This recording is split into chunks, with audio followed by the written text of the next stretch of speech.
Hello guys, সবাইকে আসসালামু আলাইকুম। তো বিকেল 3টা বাজে। তো আমি নামাজ শেষ করে পাকঘরে চলে আসছি। তো এখানে আমি দুধ জাল দিতেছি।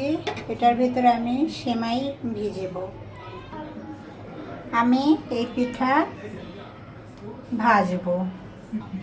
তেলটা গরম হয়েছে, তো আমি এই যে দেখুন পিঠা ছেড়ে দিয়েছি।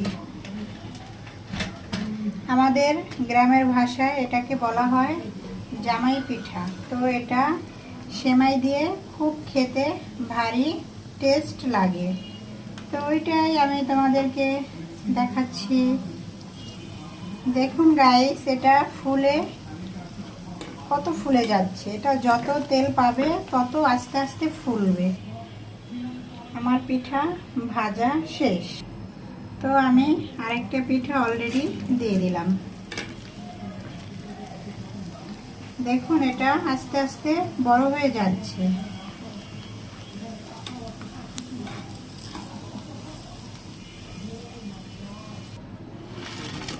ফাইনালি আমার পিঠা ভাজা শেষ। দেখুন কিভাবে ফুলতেছে। এই যে আমার পিঠা ভাজা শেষ। এই যে আমার দুধটাও বলক চলে এসেছে। এটার ভেতরে আমি এখন সেমাই ছেড়ে দেব। তো আমরা এই লম্বা সেমাইটা যদি আমরা দুধের ভিতরে ভিজাই, তাহলে এটাকে আমরা আগে ভেজে নিই। ভেজে নিলে কি হয় আপনারা জানেন? এটা ভেজে নিলে সেমাই দুধের ভিতরে দিলে তো ঘেরানটা ভালো আসে। আর তা না হয় এটা খেতে একদমই স্বাদ লাগে না। এই কারণে আমরা দুধের ভিতরে দেওয়ার আগে এটাকে আমরা সুন্দর করে আগে ভেজে নিই। ভেজে নিলে আলাদা একটা এটার থেকে ঘেরান বের হয়।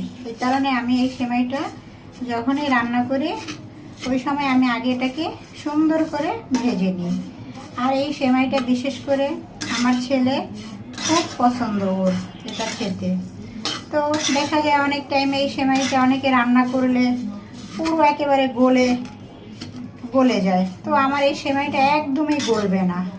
তার কারণ হলো আমি এটাকে সুন্দর করে আগে ভেজে নিতেছি, এর কারণে আর কি। তো আপনারাও এভাবে বাসায় ট্রাই করে দেখবেন, আগে ভেজে নেবেন।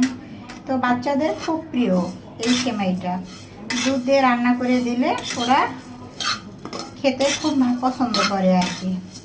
তো আমার ছেলে মেয়ে দুজনেই ওদের এটা পছন্দ। তো ভাবলাম ওদেরকে একটু আজ রান্না করে দিই।